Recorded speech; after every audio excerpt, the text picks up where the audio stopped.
दुआ मांगता। कुछ गुलाम बड़े प्यारे होते हैं, वो दुआएं कराते नहीं, वो दुआएं ले लेते हैं। उनसे दुआएं निकलती हैं, वो फैक्ट्री में मुलाजमत ड्यूटी समझ के नहीं करते, वो अपना घर बना लेते हैं। वो वफादार होते हैं, वफादार। और असला नाल जे नेकी करिए तो नस्लां ताक नहीं भुल दे होते। तो यरका आपका बड़ा वफादार गुलाम था। एक दिन आपने कहा मछली खाने को दिल करता है, लेकिन मसला यह है कि 8 मील जाना पड़ेगा मछली लेने, 8 मील आना पड़ेगा। रहने दो, खाते ही नहीं, छोड़ो अपने लिए अब छोटी सी ख्वाहिश के लिए इतनी मुशक्कत करना। हालांकि लोग लाहौर से गुजरांवाला रोटी खाने चले जाते हैं आज भी, और गुजरांवाला वाले भी कई लाहौर आ जाते हैं। सुबह निहारी सुना अच्छी मिलती है। वैसे कहा जाए किसी को कि घर से उठ के मस्जिद में महफिल है तो कहते हैं बस घुटने नहीं काम करते, कमर में थोड़ी तकलीफ है, रात में देर से आया था। हजरत उमर ने कहा 8 मील जाना 8 मील आना मेरी मछली के लिए, छोड़ो। वो गुलाम कहते हैं मैं सालों से आपका खादिम था, कभी आपने कोई ख्वाहिश की नहीं थी, पर आज जब की ना ख्वाहिश तो मैंने कहा कि ख्वाहिश कर ली है और की भी पहली दफा है, तो मैं पूरी ना करूं। कहते हैं जनाबे उमर नमाज पढ़ने गए तो मुझे पता था कि कुछ मेहमान आए हैं, असर इनकी हो जाएगी। कहते मैंने हजरत उमर के पीछे नमाज पढ़ी, जोहर की 2 रकते सुन्नत पढ़ के तो मैं घोड़े पे बैठा। अरबी नस्ल का घोड़ा बंधा हुआ था, दौड़ा के घोड़ा मैं पहुंच गया। अरबी नस्ल के घोड़े को 8 मील क्या कहते?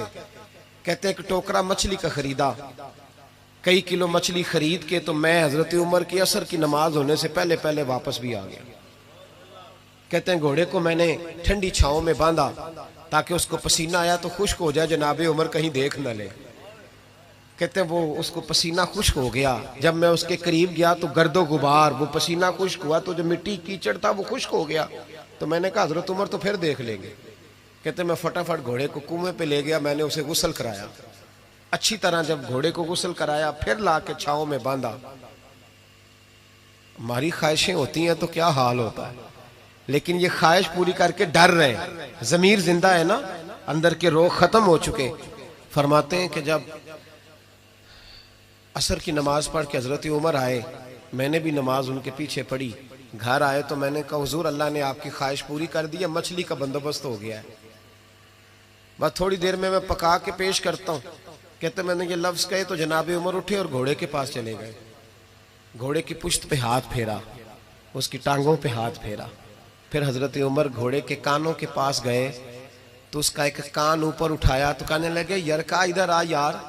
तो मैं करीब आया तो कहने लगे तूने सारा घोड़ा धो डाला है, पर कानों के पीछे से पसीना खुश करना तुझे याद ही नहीं रहा। वो कानों के पीछे तू जहां नहीं तूने पानी डाला, तू भूल गया था। और फिर हजरत उमर घुटनों के बल जमीन पे बैठ गए। कहने लगे ओ यार यरका इधर आ, तेरी वफा में शक कोई नहीं, पर मैं कोई ज्यादा नेक आदमी नहीं हूं, मैं कोई ज्यादा परहेजगार नहीं हूं। मैं तो दुआएं मांगता हूं मेरी नेकियां बदियां बराबर करके अल्लाह मुझे माफ कर दे। मैंने कोई ज्यादा तकवा नहीं इख्तियार किया। यार एक बात बता, अगर ये घोड़ा कयामत के दिन अल्लाह की बारगाह में कहे कि या अल्लाह उमर ने अपनी एक ख्वाहिश पूरी करने के लिए मुझे 16 मील का सफर कराया, ऐ अल्लाह मैं जानवर था, बेजुबान था, ये मेरी गलती थी, 16 मील का सफर एक ख्वाहिश पूरी करने के लिए। तो यरका तू बता, मेरे जैसा वजूद का कमजोर आदमी मालिक के हुजूर घोड़े के सवाल का जवाब कैसे देगा? वो यरका कहते हैं मैं अपने बाप के फौत होने पे इतना नहीं रोया था जितना मैं आज रोया। मैं तड़प उठा कि हुजूर ये वाली सोच, ये वाला। यहां तो लोग अपने नौकर को 4 थप्पड़ मार के कहते हैं फिर क्या हो गया, मैं तेरा मालिक नहीं। उसको रुसवा करके कहते हैं फिर क्या हो गया, कोई बात है?